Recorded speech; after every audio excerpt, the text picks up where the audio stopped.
नमस्कार, आप देख रहे हैं जसवंत रावत के साथ इंडियन आवाज़। जैसा कि विधानसभा चुनाव के बाद कांग्रेस का ज़मीनी कार्यकर्ता बहुत दुखी हैं, आहत हैं और परेशान भी हैं कि आखिर इतनी मेहनत करने के बाद भी चुनाव हार कैसे गए, आखिर हमसे कमी कहाँ रह गई।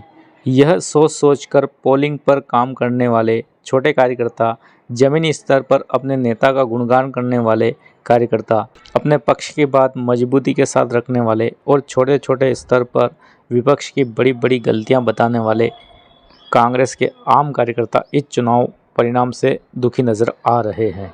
तो ऐसे कार्यकर्ताओं से मेरा बस यही कहना है कि इस हार को अपने दिल पर बिल्कुल भी मत लेना और एक बार दिमाग से सोचना कि आखिर ज़मीनी स्तर पर इतनी मेहनत करने के बाद अपने नेताओं में क्या कमी थी जिसकी वजह से ऐसी करारी हार झेलना पड़ी।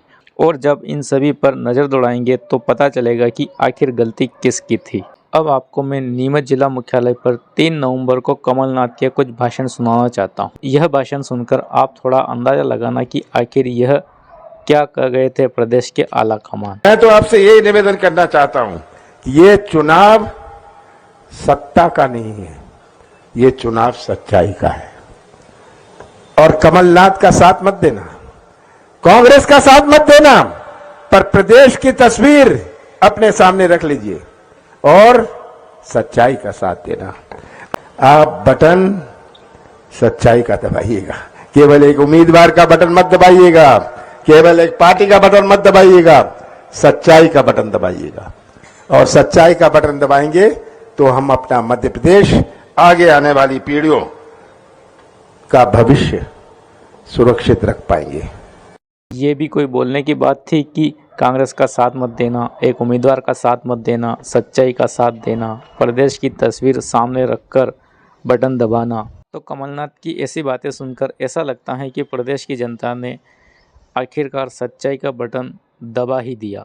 अब बात करते हैं राहुल गांधी की। उन्होंने डिक्केन की जनसभा में क्या बोला था। गलतफहमी में मत रहिए, सरकार को एमएलए नहीं चलाता, सरकार को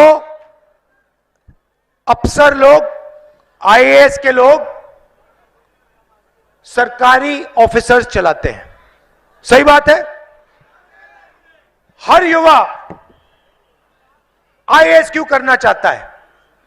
क्योंकि वो जानता है कि सरकार को आईएएस अफसर चलाते हैं, सरकार को अफसर चलाते हैं। सुन लिया आपने, चलते चुनाव में बोल रहे हैं कि सरकार को विधायक नहीं चलाते हैं, तो फिर कौन चलाता है और आप यहाँ किसके लिए वोट मांगने आए थे? इसके अलावा और भी ऐसे कई पहलू हैं जिन पर विचार किया जाए तो कमी अपने नेताओं में नज़र आएगी। अब भाजपा की जीत का कारण भी जान लीजिए कि आखिर कमज़ोर नज़र आने वाले भाजपा के उम्मीदवार चुनाव कैसे जीत गए। शायद आपको याद होगा कि नीमच जिला मुख्यालय पर नरेंद्र मोदी आए थे और उन्होंने अपना एक संदेश घर घर पहुंचाने की बात कही थी, जैसा कि इस वीडियो में देख भी सकते हैं। इस बार पुराने सारे रिकॉर्ड तोड़ दें, हमें हर पोलिंग बूथ को जीतना है, हर पोलिंग बूथ में कमल खिलाना है। करोगे पक्का? अच्छा, मेरा एक काम करोगे? देखिए, काम करना, घर घर जाना और हर परिवार में जाकर के हाथ जोड़कर कहना सभी बड़ों को कि मोदी जी नीमच आए थे, मोदी जी ने आपको प्रणाम कहा है। इतना मेरा संदेश पहुंचा दोगे?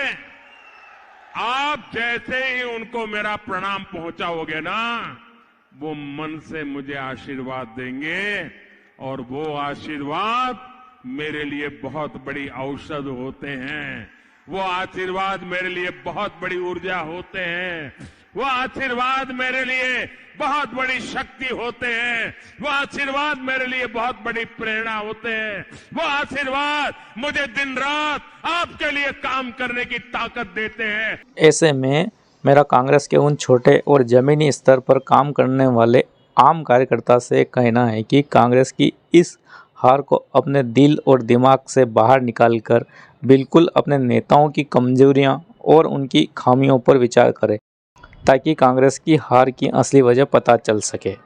और अगर आपको मेरी यह बात अच्छी लगे तो इसको शेयर अवश्य कीजिएगा। और हाँ, अंत में एक बार प्रियंका गांधी की यह बात भी सुन लीजिएगा। आप अपने भविष्य के लिए नहीं लड़ेंगे तो कोई नहीं लड़ पाएगा आपके लिए।